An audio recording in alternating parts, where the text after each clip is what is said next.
The Grim Reaper really is a remorseless twat. In the last 2 years, legends like Vern Gagne, Mae Young, The Ultimate Warrior, Dusty Rhodes, Roddy Piper all departed for the great locker room in the sky. All were commemorated with heroes, tributes, lovingly edited by WWE.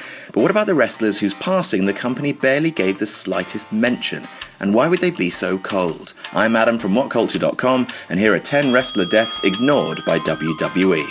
Number 10, Chris Kanyon. Chris Kanyon was a former US champion and tag team champion hired by WWE during the Invasion angle. A lot of people complaining about the Invasion angle these days. I loved it, wouldn't change a thing, winky face.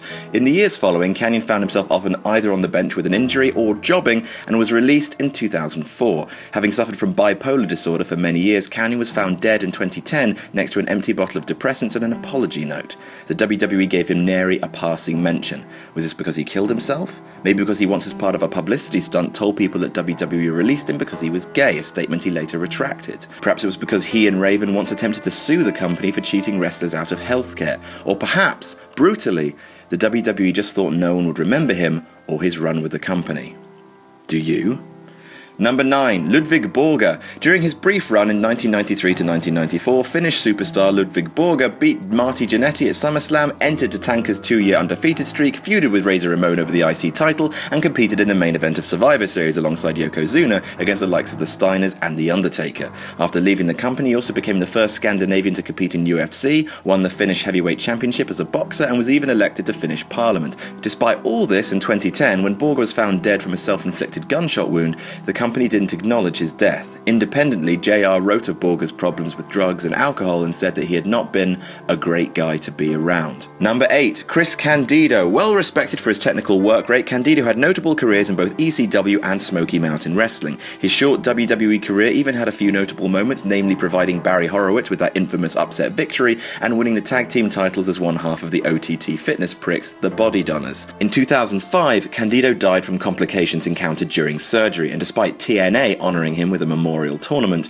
WWE made only one mention of the man during a gone but not forgotten memorial video for ECW stars during the One Night Stand event that year, a video that WWE management probably wanted no part of, but were forced to make by Paul Heyman. Number 7, Lance Cade. Over the course of his 7 years with WWE, Cade never really realised his potential. For 3 years he tagged with Trevor Murdoch in the truckiest tag team ever, winning the World Tag Team Championships 3 times. In 2008 he began a slow climb towards main event status, aligning himself with Y2J and feuding with Shawn Michaels, his former mentor, even earning a pinfall victory over HBK on Raw. However, after an abuse of prescription pills caused him to have a seizure on a WWE plane flight, he was released from his contract. Despite attending rehab in 2010, Cade died later that year to heart failure brought on by a mixture of drugs in his system. Number 6, Doink the Clown, and here we are, talking about a dead clown. Sorry everyone. Originally portrayed by Matt Osborn, Doink was one of the faces of WWE's cartoon period in the early to mid-90s. He was a clown who wrestled. That's just what happens sometimes. He appeared in the gimmick Battle Royal at WrestleMania 17 and in an episode of Raw in 2007, but when Osborn died from heart failure in 2013, the company was silent. Was this because at least 5 other men had played Doink since Osborn left the company and they wanted to keep the terrifying clown factory open? Perhaps because his death was initially and wrongly attributed to substance abuse.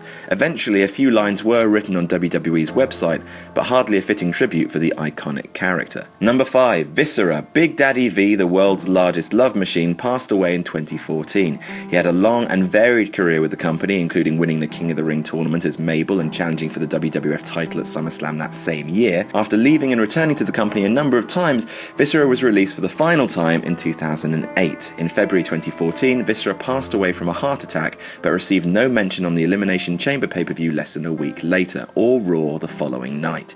It's not clear exactly why. The man had wrestled in 3 separate eras of the company, and despite being saddled with the large man addicted to sex gimmick that hindered Mark Henry and the Great Khali, was surely present in enough fans' minds for a tribute.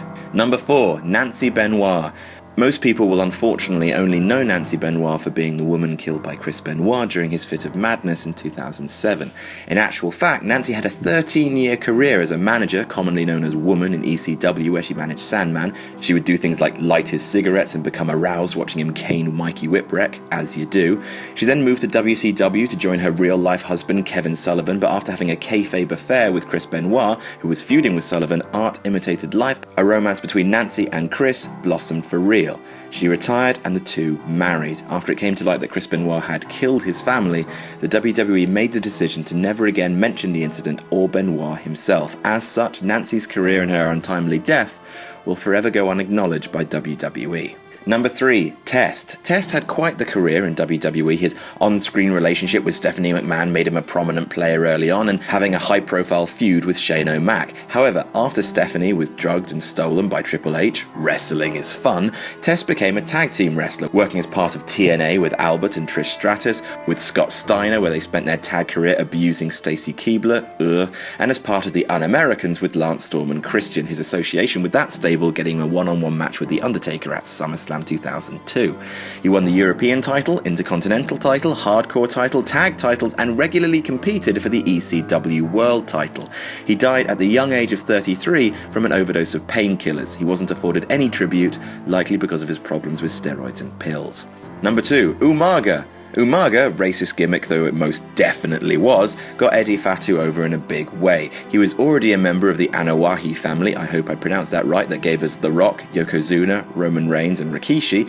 He won the IC title twice and represented Mr. McMahon in the Battle of the Billionaires at WrestleMania 23. He was eventually released from the company in 2009 after violating the wellness policy for the second time and refusing to go to rehab. Later that same year, he suffered heart failure as a result of a toxic cocktail of substances in his system. For falling out of repute with the company for drug infractions and dying of drug abuse, he received no tribute, much to the outrage of fans. Number 1, WWF President Jack Tunney. Before the Montreal Screwjob outed Vince McMahon as owner-operator of WWF, and for over a decade, the WWF was kayfabe run by President Jack Tunney, who in real life was a Canadian promoter who allied himself with Vince McMahon. From 1984 to 1995, he was the man in charge. He wasn't often seen, but anytime a massive announcement had to be made, like the WWF Championship being vacated before the Royal Rumble 1992, or the creation of the WrestleMania 4 Championship Tournament, it came from the office of Jack Tunney. The fictional president was removed from TV in 1995 after the business partnership between Tunney and McMahon ended,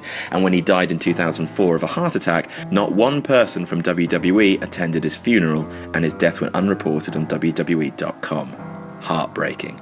And that's our list. Did we miss any out? Tell us about it in the comments, and don't forget to like, share and subscribe, and you can even follow me on Twitter here. I'm Adam from WhatCulture.com, and I'll see you soon.